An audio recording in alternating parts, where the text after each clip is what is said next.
Hello students, today I am going to start the first chapter of history of class 10, which is the rise of nationalism in Europe.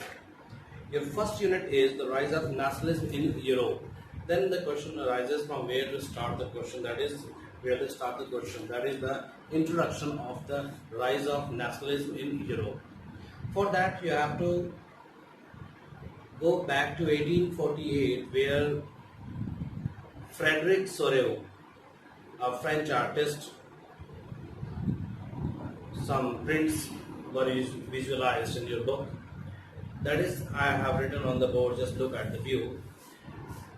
Frederic Soreau, the year is 1848. He was a French artist and he had prepared a series of 4 prints on democratic and social republic. The prints named by him was democratic and social republic. What was inside that print? Let's come to that point. People marching and offering homage to the Statue of Liberty. If you look into the book, you will find the painting on your first page where the peoples are moving in a line just from in front of the Statue of Liberty. The Statue of Liberty, in which one hand there is a Charter of Human Rights, and in other hand there is a enlightenment of torch of enlightenment. So from just in front of that statue, the lines of people are moving in the statue, in that painting, and the leader of that procession is United States and Switzerland. As only these 2 countries were there at that time when the painting was made, were nation states, and rest of the world were only the autocratic form of government were following there. So look at the point. People marching and offering homage. The people who were marching from in front of the Statue of Liberty, they were offering the homage to the Statue of Liberty. They were offering respect to the Statue of Liberty. Countries in procession. And now, which countries were in the procession? उस जुलूस में कौन कौन सी countries थी, इसकी बात करें हम, तो United States and Switzerland, they were leading, and behind these 2 countries you will find France, Germany, Austria, Kingdom of 2 Sicilies, Lombardy, Poland, England, Ireland, Hungary, and Russia. From the heaven, in the painting, if you look at the upside, you will find that in the heaven, from the heaven, the trees, saints, and angels were gazing upon the scene. It means they were giving the blessings to the people for becoming a nation state. And on the ground, if you look at the ground, you will find there is scattered symbols of monarchs, that is broken crown, the flags, etc. as you will find there.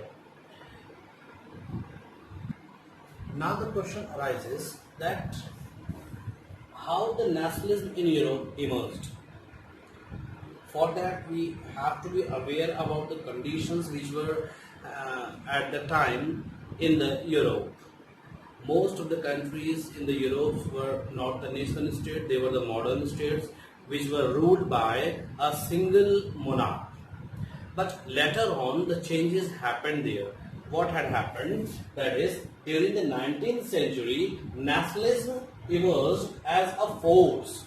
Nationalism emerged as a force which brought about sweeping changes in the political and mental world of Europe.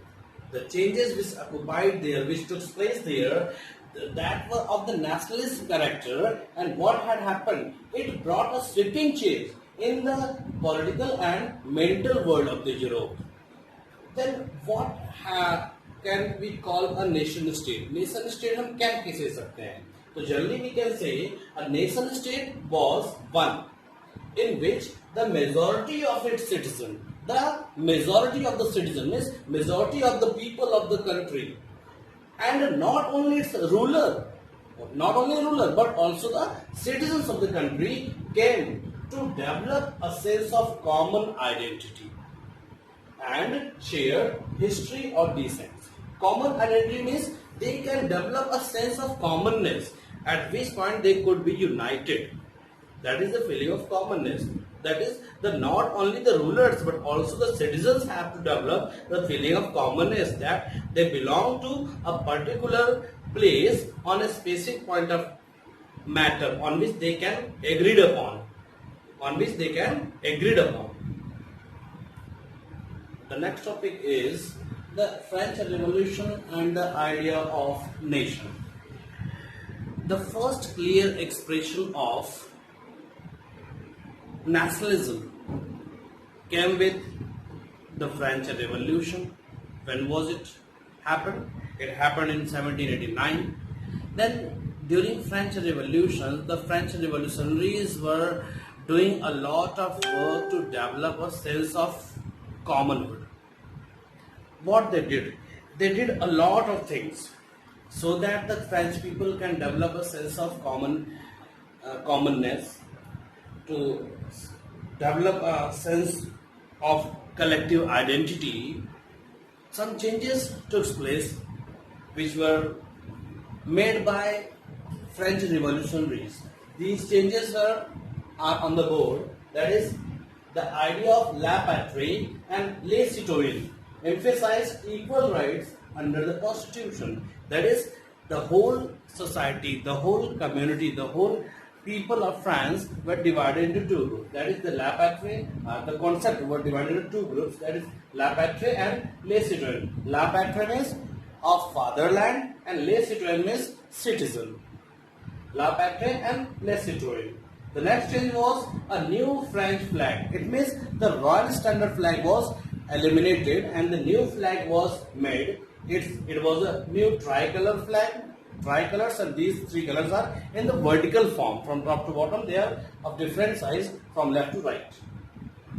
The States General was elected by the body of active citizens. In class 9th, you were familiar with the term active citizens. Active citizens means the people who have crossed a certain age, and they must be male members, and also they must occupy the assets. They were called the active citizens. Then here, that is the States General. The States General was elected by the body of active citizens, and that was renamed the National Assembly.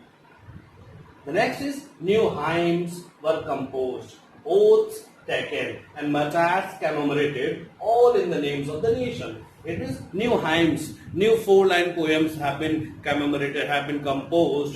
The oaths were taken, pratijna li gayi, and martyrs means those people who died in these revolutions. They all were remembered in the names of nation. A centralized administrative system was put in place. A new and centralized administrative system was made, and formulated uniform laws for all citizens within territory. A new uniform laws was made by revolutionaries. The next is internal custom duties and dues were abolished. It means whatever the internal custom duties were imposed by earlier rulers, that is, the people, if want to travel from one place to another for selling the goods, they have to pay taxes so many times. Even though the workers were also the peasants, the farmers were also have to pay the manorial dues. That means they had to work on the people's land without paying anything, without getting any payment. So such type of thing, that is internal custom duties and dues, all were abolished. A uniform system of weights and measures was adopted. If you remember, earlier in France there were so many measuring units, so many weights. It was really very hard for the traders to travel from one place to another to sell their goods, because at every place they have to stay, and they had to recount, reweight their commodities, as all over the places the units were varying. So these various weights and measures were uniformed. Regional dialects were discouraged. Regional dialects means the languages which were spoken by the local people.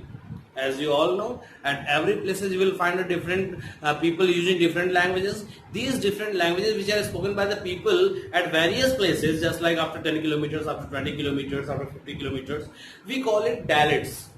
So these regional dialects at that time in France were abolished, were discouraged, and in place of it, the common language was French. Because French was spoken by most of the people in Paris, that's why French became a national language and other national dialects were discouraged. Apart from it, when the French armies were moving from one place to another, as the French armies were considered as the harbingers of the freedom, they were called the harbingers. Harbingers means the people who bring the anything at first, the leaders. So whenever the French armies entered in other countries' another country's place, they were welcomed by the people who were motivated by the French revolutionaries, as these people have already started farming the Jacobin clubs. Jacobin clubs, it means all the male, the younger peoples, just like students, just like educated middle classes, they started forming the Jacobin clubs, and these Jacobin clubs were always affected by the French revolutionaries, and they always welcome the French revolutionary armies whenever these armies came in their country.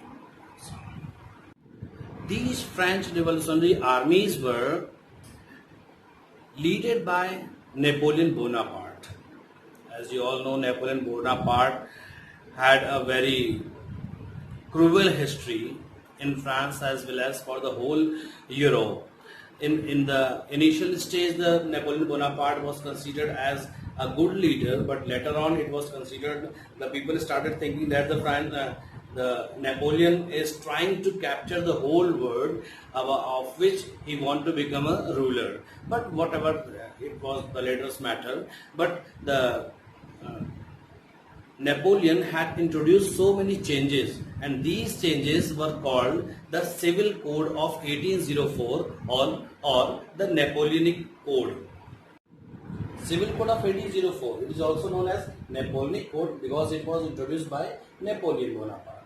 The Napoleon stated three things about the Civil Code. The first one was did away all privileges based on birth. It means the privileges which were given by birth to the nobles and the clergies.